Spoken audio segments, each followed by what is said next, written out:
What is going on, everybody, man? King Recon here, and I feel like I'm saying this every week, but what a chapter. What a chapter. This one in particular has me... I feel like the dude from It's Always Sunny in Philadelphia. You know the meme? Or everything's all over the place, and he's like, yeah, that's me. I have like 5 different manga volumes, all bookmarked. All bookmarked. And I want to give a massive shout out to my comments section on Friday for the chapter reaction. Because sweet mother of flagnarts, if y'all need to see some theories, word for word, verbatim, looking at all of it in its wondrous greatness, go to that video, look at the first like 30 comments. I mean, bro, seriously, the amount of facts, evidence stated in the manga, page numbers, speculation, discussion. I mean, the comment section was on fire. My mind was getting blown back to back to back to back. I wouldn't be able to do it justice. Normally in these afterthoughts, I like to showcase some comments and add certain things to those comments or what I think about them. Y'all go to that video and look at the theories. I can't add any better than that, man. I mean, yo, there were some that had me legit like, yo, all right. Like, I'll take it. I mean, some truly wonderful stuff. And there's some that I want to reference in this video for sure.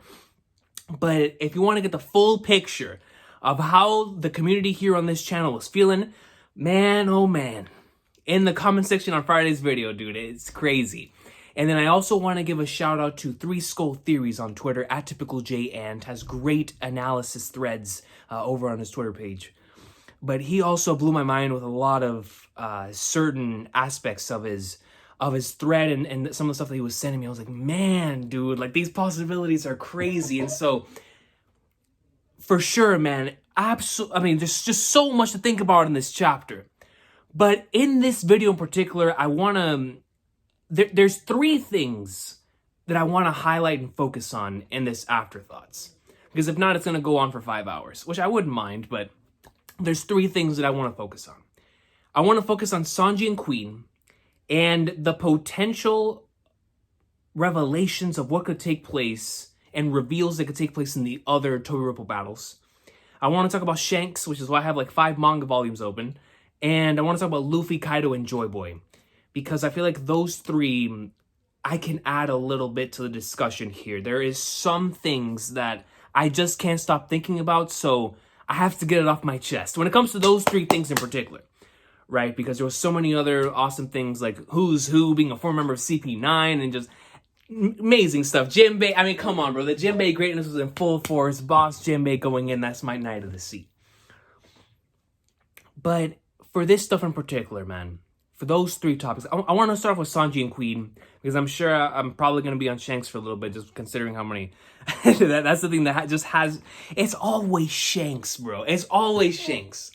That's the thing about Shanks, man. Like, when Oda created Shanks, he had to have known, like, yo, this character is going to be that dude in terms of hype and in terms of intrigue. Because there's certain characters that are there where you're just like... Yo, when they show up, the hype is real. But there's other characters where when they show up, you're like, man, like, they're so interesting, so fascinating. And then you combine them together, that's Shanks. And that's why every time he's in a chapter, every chapter is trending. Everybody's losing our minds. We're like, what in the flying flames is going on?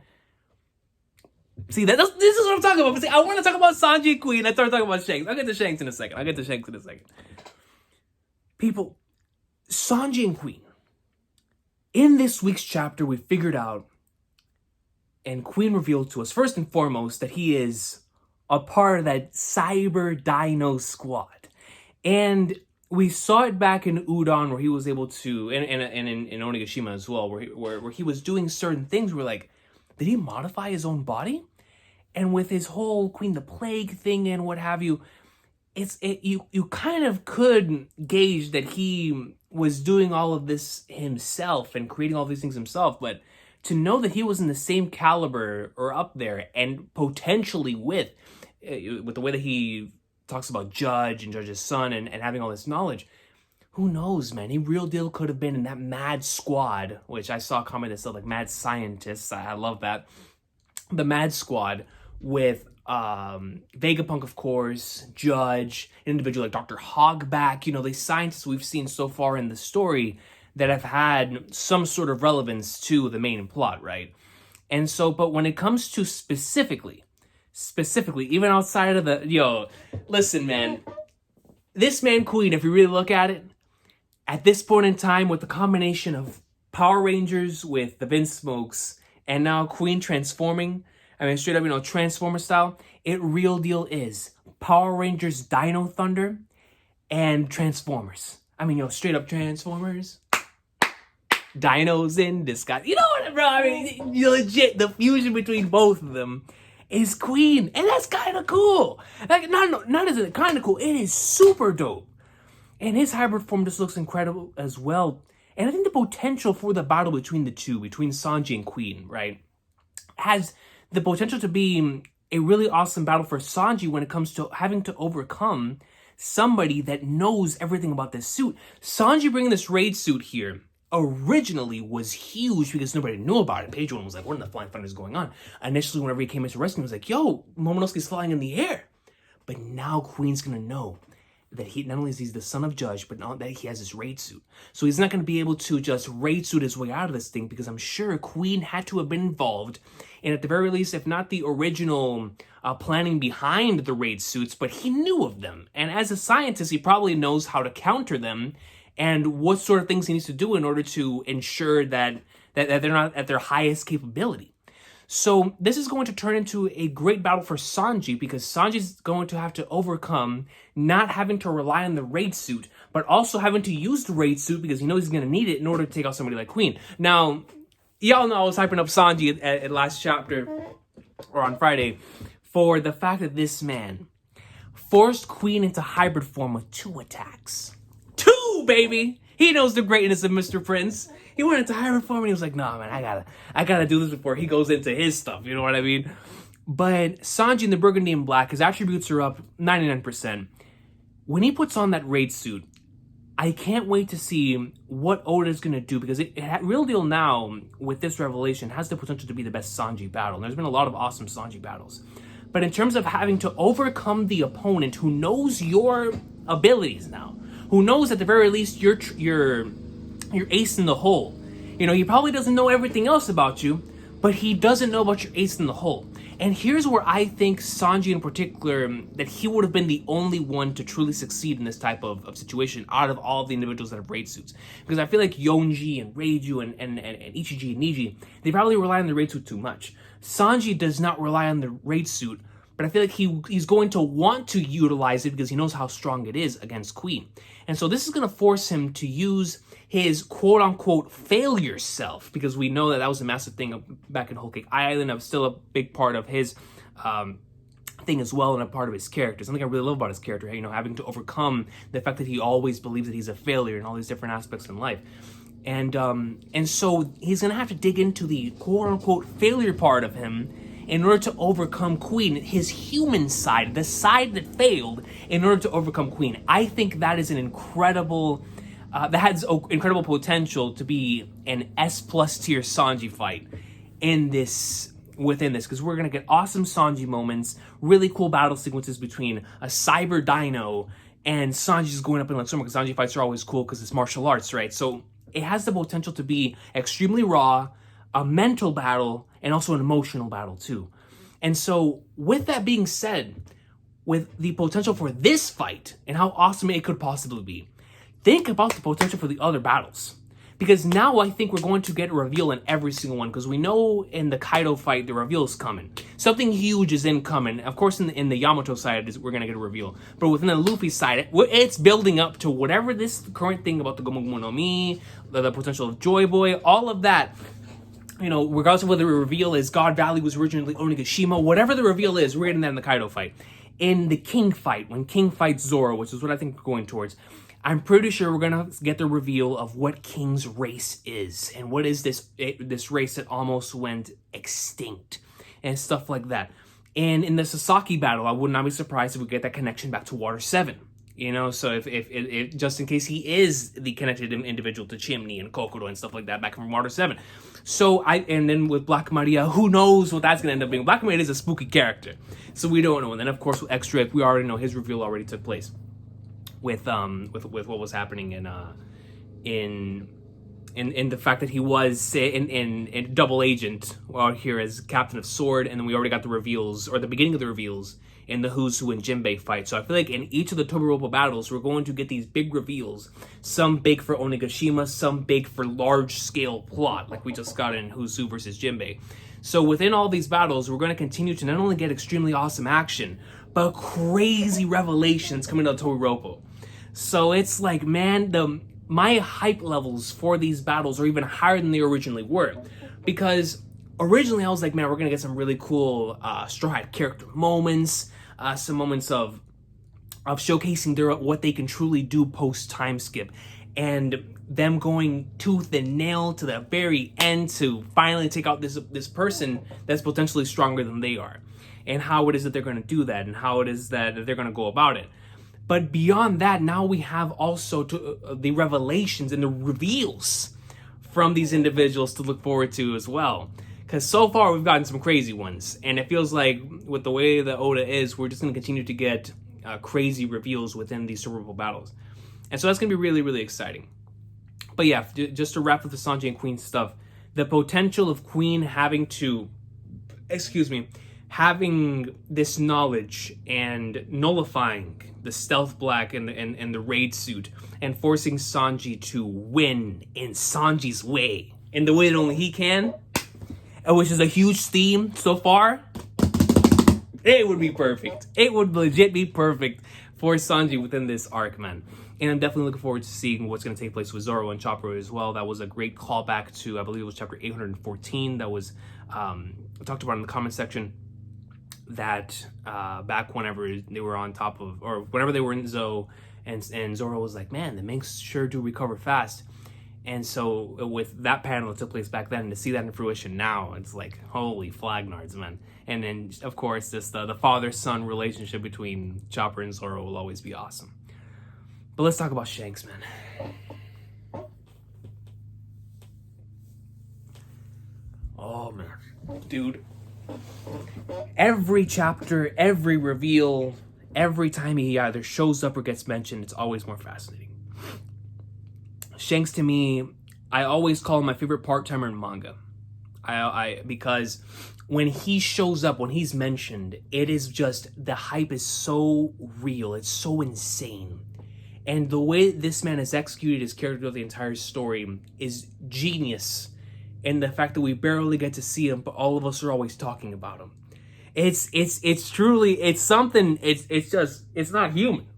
It's not human. And it's like, dude, out of all the individuals, out of all the characters that we're so interested in seeing, out of all the characters that have the potential of being very important in the future, it always comes back to the man with the red hair and the 3 scars.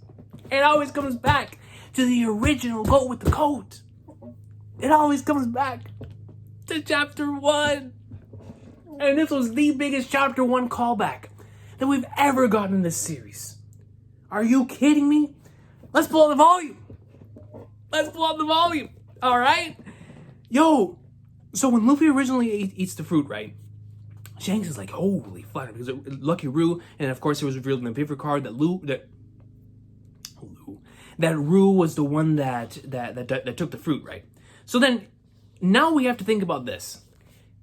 Did they take the fruit from Who's Who, or did they take the fruit from the WG?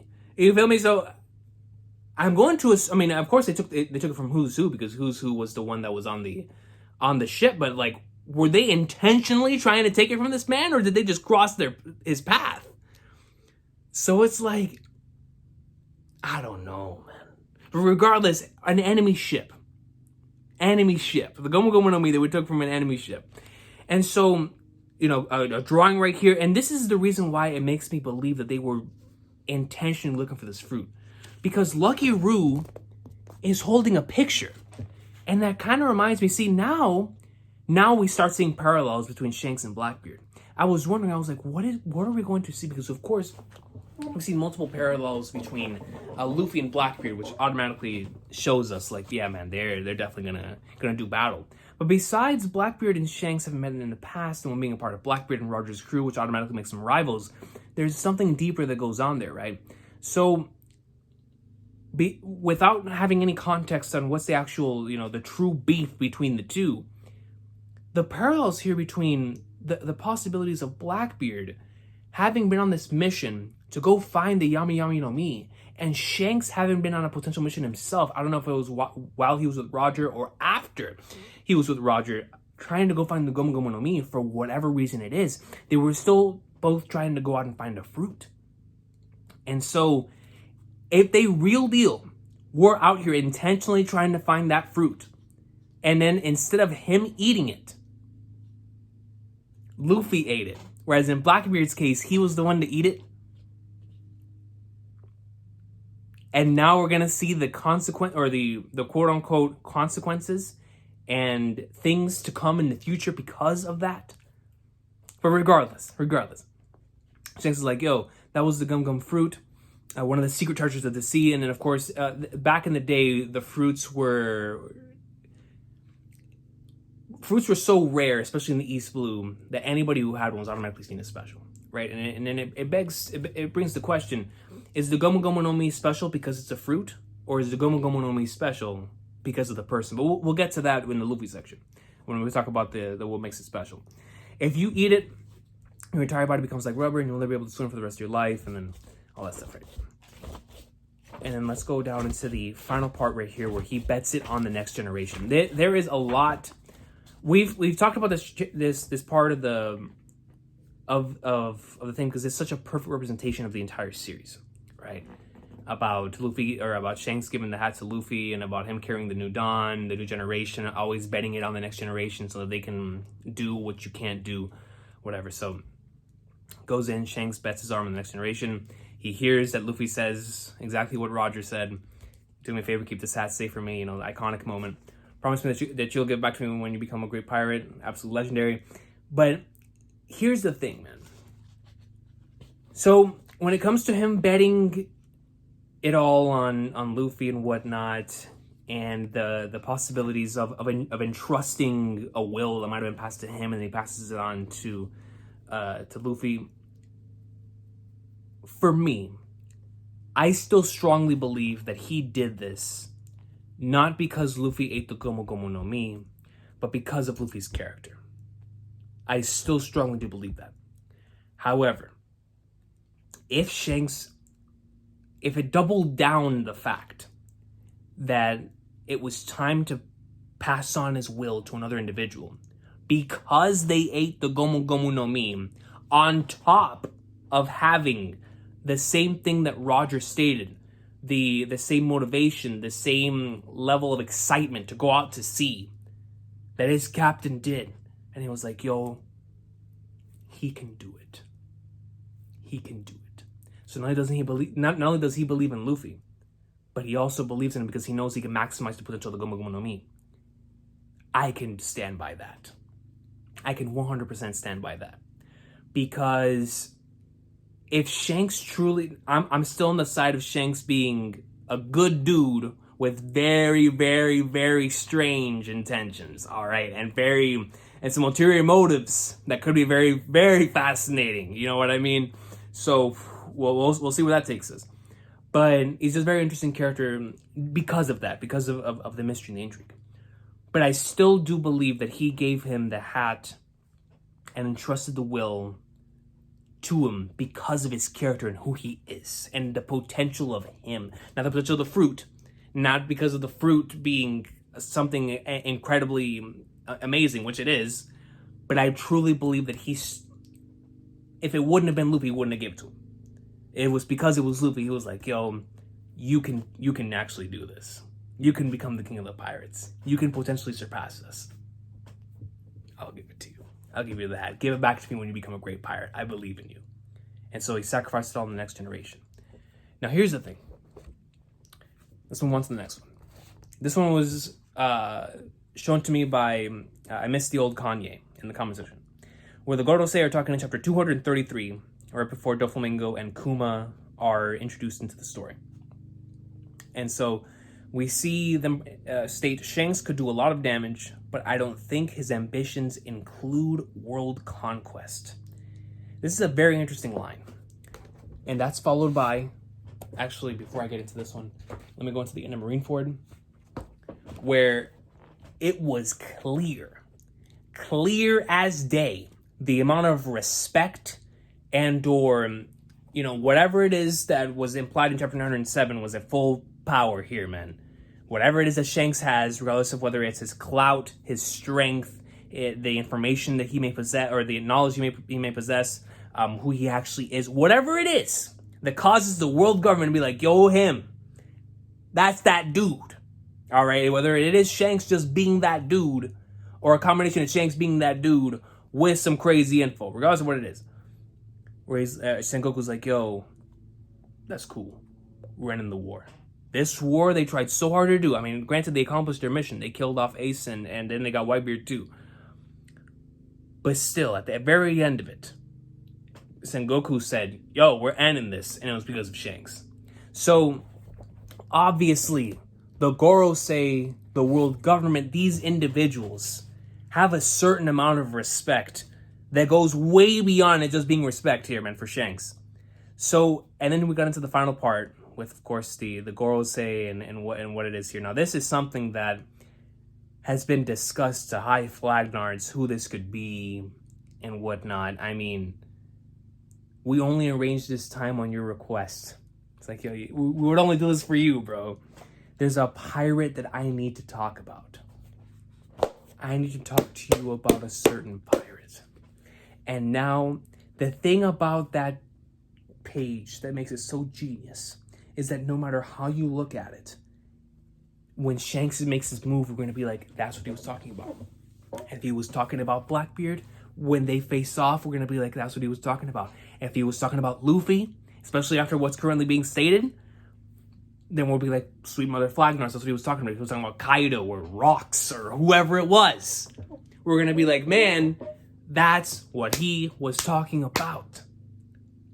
But after this week's chapter, I think I'm more on the Luffy side. I real deal think that Shanks was talking to the Gorosei about Luffy. And now that brings into question what exactly Shanks' role is in the overall world of One Piece. The way I've always looked at it is that this man is like a balance, right? He's the one that ensures that the Yonko and the world government are there's balance. You know what I mean? There's clear balance out here. Which is why I think he went to them. This is about Luffy, right? If he didn't go to them to talk about Blackbeard and be like, yo, you guys, you're going to be, taking care of this abolishment thing. The Wano's going off. Well, all that's going down. I don't want anyone interrupting me whenever I throw hands with Blackbeard. If anyone shows up, just know, if any admirals show up, I'm poning them. I'm sending Ben Beckman after them and they're dead. They're done. They're done. I don't know if that's what he was talking about. Or if it was Luffy, if it was the king that they were talking about, then what is it that he said in particular? Did he want to talk about the fruit? Did he want it? Because they have to know that he has the fruit, right? And I'm going to assume the individuals who place value on this fruit have to be people who know what happened in the past. Because what makes... Now let's talk about the what makes the fruit so special, bro. For me, what's made the fruit so special is the user. Because without somebody like Luffy, who is inspired by his surroundings, with a childlike mentality of adventure that is always gaining new ideas for abilities from the environment, every single ability that he's ever showcased in this series, from chapter 1 in the Gomu Gomu no pistol being inspired by Shanks, to the gear second, to the way that he moves, shave, and his speed over there, the pinwheel, every gear fourth by the animals he trained with, every single thing that he has ever done has been inspired by somebody else. The childlike inspiration within Luffy. He's the only one at this point in time that has the ability. Only he can do what he's doing with the Gomu Gomu no Mi. So it's the user that makes it important here in our current timeline, 22 years in the future, whatever it is, right? In the current time period of One Piece. What I want to know is what makes it important to them. Because if the Gomu Gomu no Mi is something important, then it belonged to someone important. I said in the end of the reaction video that it belonged to Joy Boy, right? Or that it belonged to somebody from Joy Boy's era. Not necessarily Joy Boy, because if we don't want to repeat history, whatever, I'm cool with that. But it had to be somebody from 800 years ago. I don't think, because the thing is, if it was Rox is the only other individual that I could possibly see, because now I don't think it's Roger. I 100% don't think it's Roger, unless he never used it. But I don't think it's Roger. I remember those being popular theories back in the day and whatnot. I don't think it's Roger. Rox, the only way that I see it being Rox is if by the time that everyone met Rox, he already awakened the fruit to the point to where it was unrecognizable. To the point to where the fruit was no longer seen as the same fruit that we see now. To a point to where he legit was just so nasty with it. He has it to such a maximum potential that you would not even be able to tell they're the same fruit. That's the only way I see it happening. But besides that, the only way that I see above all individuals, the one person that loves to talk most about stuff like this is Doflamingo. The fact that not even Dofi said something about Luffy's fruit when he clearly said what he said about Law's fruit. The WG wants Law's fruit. The WG wants Momo's fruit after what we just saw about CP0. Right? And then I received a comment, or and shout out to Three Skull Theories, about that thing potentially being Luffy's fruit. Now, I don't think it's Luffy's fruit because they specifically talked about the experiment on Punk Hazard and whatnot, and that it was blown up in Punk Hazard, which I'm going to assume means that it was Momonosuke's fruit. I'm sticking by that. But if it really was Luffy's fruit, sweet mother of Flagnar's. But here's the thing. The only way that Sengoku, Whitebeard, Garp, all of these individuals that we know from back then didn't talk about the Gomu Gomu no Mi when they first saw it, it had to have been from 800 years ago. And the only people that know about what happened 800 years ago, my assumption, is the Gorosei and Instant Messenger Sama, along with somebody with that type of knowledge, like a Shanks, a Dragon, these individuals who potentially know what took place 800 years ago. So let's just say Shanks actually does know who this belonged to from all the way back then. Let's just say that Blackbeard knows who this belonged to all the way back in the day. Now things start getting extremely fascinating. Because if both of them decided to go after, let's just say, a hypothetical situation, the Yami Yami no Meme was insane back in the day. It was known as like the most broken fruit, whatever. But the Gomu Gomu no Mi, as we know, goes against lightning. Skypiea to me has always been a representation of the entire series. Skypiea to me has always been, you look at that arc, and that is One Piece, down to its very core. I think at the end of the series, when Luffy defeats the Messenger Sama, it's going to be just like Luffy defeating NL, where everyone is going to see it, and they know that the world is now freed from the shackles that has been held on for 900 years. A representation of when Luffy hit that bell. So if we're following this same path, someone from the Void Century someone OP, someone nasty, had to have had NL's fruit. And if they had NL's fruit, the perfect counter to that is the Gomu Gomu no Mi. It's the Gomu Gomu no Mi. So, with now what we're seeing in the way that Luffy utilizes the Gomu Gomu no Mi and whatnot, we know that it's something that is extremely powerful. But to me, more than the properties, it has to be the individual who wielded it. So, whether it was the Marshall D of that day, the Monkey D of that day, the Joy Boy, I don't know who it was, but whoever it was had to have been extremely important. And knowing Oda, who does nothing for no reason, there are two major instances within this story that we have seen an indication for who could have had this fruit. We go back to Thriller Bark and Oars and the Straw Hat, right? Where he was holding the hat and it's kind of fit on him, all right?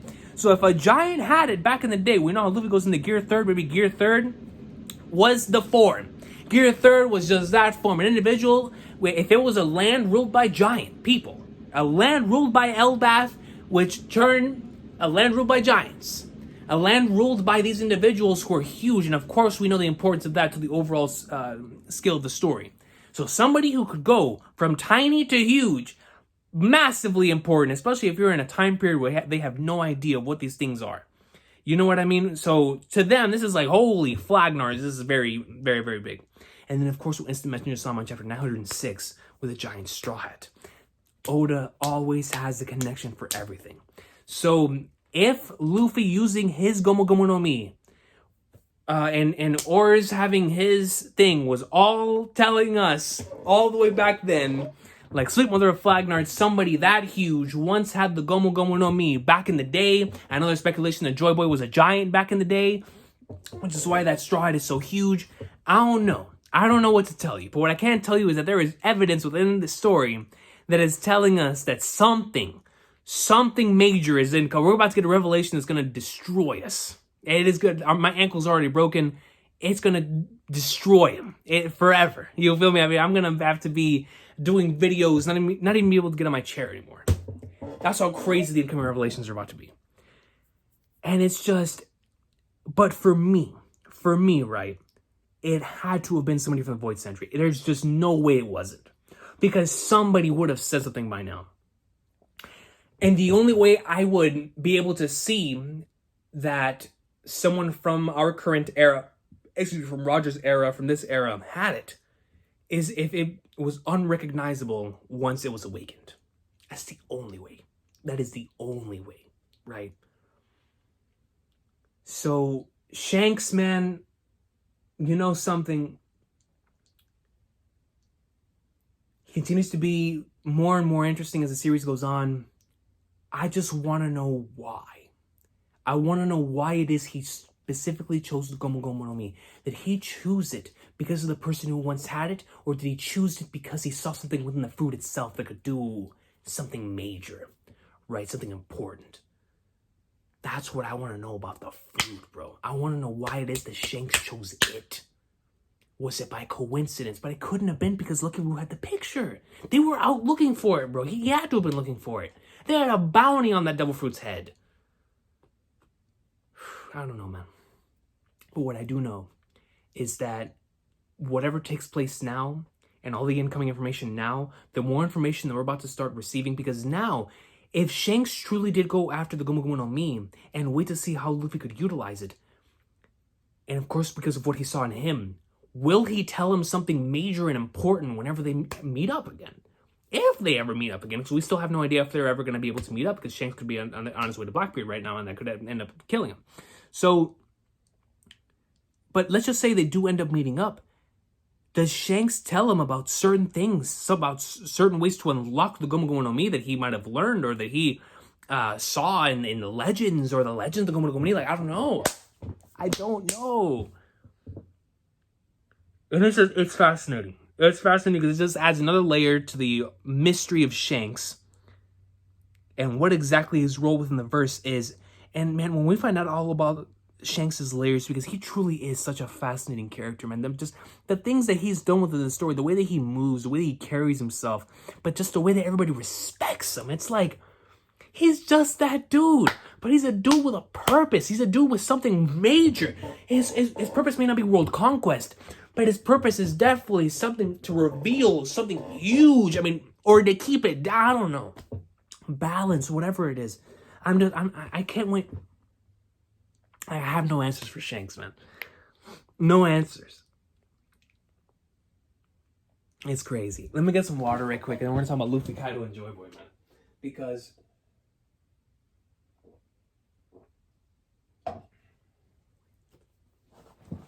one of my favorite things that has been consistent with this entire story is that Luffy, to every antagonist, to everybody he meets, but especially the antagonists, he always tells them, yo, I'm here, I'm Luffy, and I'm the man who's going to be king of the pirates. He identifies himself, his mission statement is there first and foremost every time we see him. Every time we see Luffy, every time anyone else sees him, he lets him know exactly who he is. So imagine Luffy's response when Kaido and him are throwing hands. And Kaido tells him, oh, so you were meant to be Joy, or you are Joy Boy. or you are going to be Joy Boy, or something about him potentially being Joy Boy. You know what Luffy's gonna tell him about that? He's gonna be like, Joy Boy, I'm Luffy, the man who's gonna be the king of the pirates. I don't know who that Joy Boy guy is, but he ain't me. He ain't me. And I can tell y'all right now, that is going to be such a massive moment to Kaido's psyche. Because if he's so focused on somebody being Joy Boy, he must know why it is that it's important. And adding Kaido to the discussion as well about people who potentially know what happened in the Void Century. Kaido knowing the importance of that. And for Luffy to tell him, I don't care about being Joy Boy. I don't care about the potential of this or something of that. I'm me. And I'm going to do what only I can do. And that's be the Pirate King. Luffy tells him that and gives him a character moment like that because he's already introduced himself twice to him. He told Kaido who he was. That's the first thing he told Big Mom whenever he picked up the thing. That's what Luffy is. He introduces himself to these individuals. He lets them know, yo, I'm going to let y'all know who I am. I'm not going to buck the fade. I'm not going to do this. I'm going to keep it 100 with you at all times. I'm Monkey D. Luffy, and I'm going to be king of the pirates. And so what better way for an arc? What better way for Yamato, an individual currently struggling with her identity, up on the roof, to see someone being labeled, someone that probably she knows is important as well. She knows who Joy Boy is. If she read Odin's journal, she saw Joy Boy's name. And it's like, oh man, yes, with the D and the importance of the D, Luffy will be the one to carry on the future.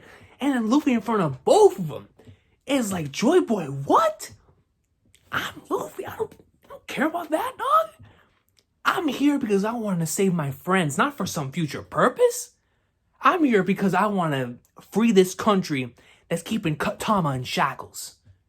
I'm here to save this country that's keeping you in shackles. I'm here to save this country so they can eat as much every day as they want to eat. I don't care about no prophecy. I'm Monkey D. Luffy. The only thing I want to do is sail the seas with my family and be Pirate King. Do you know how amazing a moment that would be for Kaido and Yamato, man? For them to hear that. And just a sensational moment for Luffy. I can't, dude. The writing's on the wall.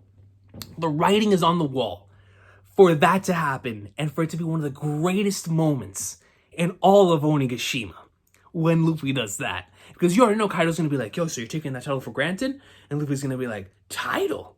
Dog, I just told you what I want to be. If it ain't King of the Pirates, I don't want it. I don't want it. And I can't wait for it, son. I real deal cannot wait for it. Because then we're going to have Luffy's response to that whenever he finds the One Piece and actually knows and figures out what it was and who Joy Boy is. And I think that's what Roger, or Rayleigh in particular, was talking about, that Luffy's going to come up with a different answer than they did. And so, I can't, oh man, dude. This series, dog. This series. And then, of course, there's the line, Gomu Gomu no what? And at the time, I remember in the comment section, everybody was like, was Kaido talking about a potential move? Was Kaido talking about a maneuver that he was testing out, and that's why he was, his Conqueror's Haki ran out too quick, and the real Haki ran out too quick, and he was sent off and pwned? And it's like, oh, that makes perfect sense, especially after what we just figured out about the Gomu Gomu no Mi. Because if what Oda's leading into is Luffy going back up there, and us seeing something brand new to the Gomu Gomu no Mi, and then if Kaido knows about the true history, and he knows something about the Gomu Gomu no Mi that we don't, and he knows something crazy about the Gomu Gomu no Mi, and he sees it before his very eyes in Luffy, and that's whenever he tells him, like, oh man, hold on, you real deal might be the one to become true, or something like that, then that's how we would get to that point. But the thing is, what is it? Is it awakening? Is it Gear 5th? Is it a new form of Gear 4th? Is it just a technique in general? Is it a name of a technique? Did Luffy try to hit him with his final attack? Like a Gomu Gomu no Ogun rifle or whatever. And he just wasn't able to finish it off. He said Gomu Gomu no, did whatever he did, and just was unable to successfully hit it. It definitely looks like that's what we're heading towards.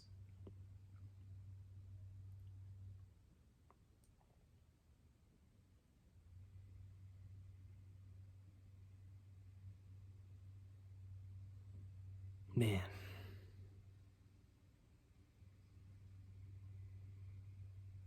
So many things.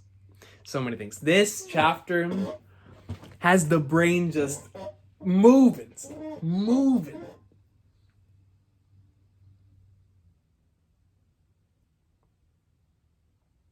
The more I think about it, the more it's 100, like almost 100% for me that he was talking about something brand new. I don't know if it's a form, I don't know if it's a technique, a gear, I don't know. But it's going to be something new. And that's going to be the key to defeating Kaido. And it's going to be something. What I want is, because we've had so much talk, especially in this arc, about destiny, about fate, about becoming other individuals.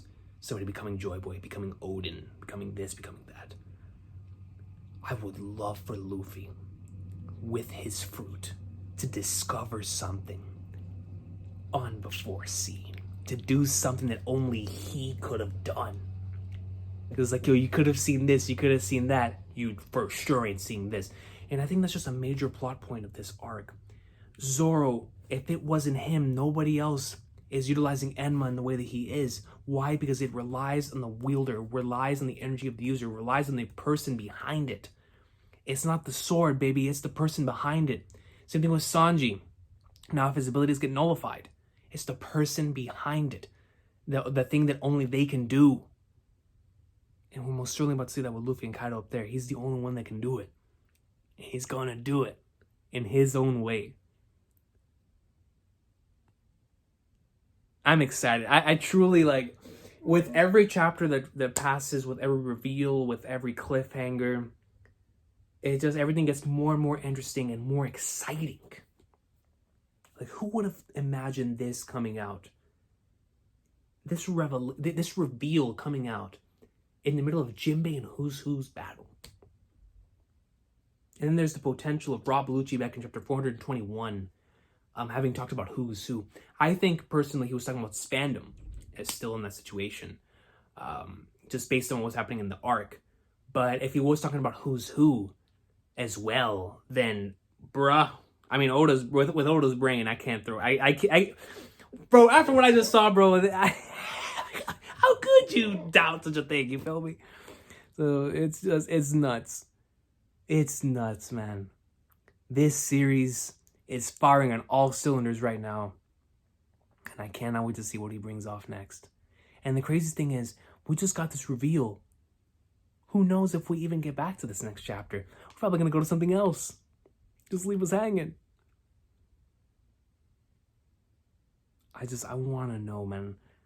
I want to know who it was that originally had this fruit, because now, whoever it was had to have been somewhere important. And the thing is, it's just the way these mysteries are presented, and I know the way they're going to be answered. The payoff is going to be nuts. Just knowing how the world is moving right now, the fact that Dragon is going to start moving soon, Im is going to start moving soon. Instant Messenger Sama's on the move, bro. You already know the Great Cleanse is about to take place. Shanks is on the move. All these people that know are on the move. So it's like, yo, we're going to figure out something soon. Yo, Shanks and Black. Now that I see what Odo's revealing here, could you imagine what he's going to reveal in Shanks versus Blackbeard? If Instant Messenger Sama and Dragon start throwing hands, I'm out. I'm done. I'll see y'all next time. This has been the Afterthoughts. Y'all have a great one. What a chapter. Please let me know in the comments down below what if y'all have anything else to add into what was stated, or anything you may have seen and or thought about ever since the reaction. But yeah, I'll see y'all next time, man. I mean, this was truly just getting everything that was out of my brain. I'm glad that I was able to sit down and record this, because I just had so much up here. I had to release it all, man. Thanks for watching. Peace out. One Piece greatness.